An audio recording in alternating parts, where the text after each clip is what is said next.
एक सच्ची घटना सुनिए एक संत की। वे एक बार वृंदावन गए, वहां कुछ दिन घूमे फिरे, दर्शन किए। जब वापस लौटने का मन किया तो सोचा भगवान को भोग लगाकर कुछ प्रसाद लेता चलूं। संत ने रामदाने के कुछ लड्डू खरीदे, मंदिर गए, प्रसाद चढ़ाया और आश्रम में आकर सो गए। सुबह ट्रेन पकड़नी थी, अगले दिन ट्रेन से चले। सुबह वृंदावन से चली ट्रेन को मुगलसराय स्टेशन। अगले दिन ट्रेन से चले। सुबह वृंदावन से चली ट्रेन को मुगलसराय स्टेशन तक आने में शाम हो गई। संत ने सोचा अभी पटना तक जाने में 3-4 घंटे और लगेंगे। भूख लग रही है। मुगलसराय में ट्रेन आधे घंटे रुकती है। चलो हाथ पैर धोकर संध्या वंदन करके कुछ पा लिया जाए। और पेड़ा खाने के लिए डिब्बा खोला। उन्होंने देखा पेड़े में छींटे लगे हुए थे। उन्होंने छींटों को हटाकर 1-2 पेड़ा खा लिए, बाकी बचे पेड़ा का प्रसाद बांट दूंगा ये सोचकर छोड़ बेचारी दिए। पर कहते हैं ना संत हृदय नवनीत समाना।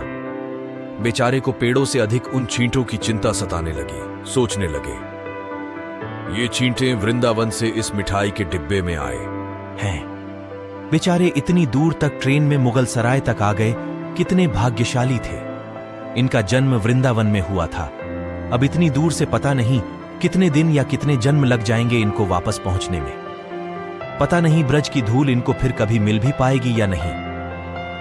मैंने कितना बड़ा पाप कर दिया, इनका वृंदावन छुड़वा दिया।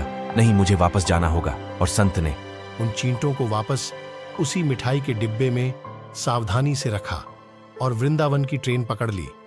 उसी मिठाई की दुकान के पास गए, डिब्बा धरती पर रखा और हाथ जोड़ लिए।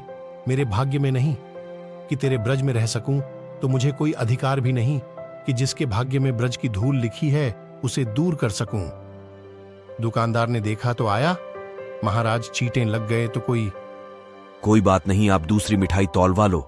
संत ने कहा भैया मिठाई में कोई कमी नहीं थी, इन हाथों से पाप होते होते रह गया, उसी का प्रायश्चित कर रहा हूं। दुकानदार ने जब सारी बात जानी तो उस संत के पैरों के पास बैठ गया, भावुक हो गया। इधर दुकानदार रो रहा था, उधर संत की आंखें गीली हो रही थीं। बात भाव की है, बात उस निर्मल मन की है, बात ब्रज की है, बात मेरे वृंदावन की है, बात मेरे नटवर नागर और उनकी राधा रानी की है, बात मेरे कृष्ण की राजधानी की है। बूझो तो बहुत कुछ है, नहीं तो बस पागलपन है।